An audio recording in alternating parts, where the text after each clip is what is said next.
Assalamualaikum. Hari ni kita memancing dekat area Pantai Bukit Botok.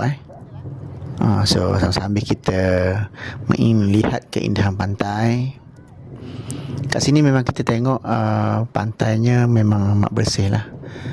Dan kalau tengok struktur batu dekat sini, amat unik sekali. So sambil mancing tu kita boleh lihat lah struktur batu yang indah. Memang unik sungguh struktur batu kat sini.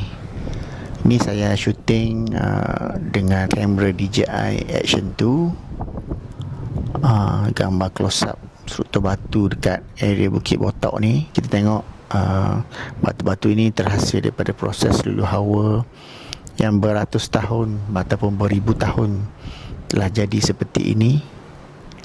Ini kesan-kesan hakisan daripada pantai ataupun ombak.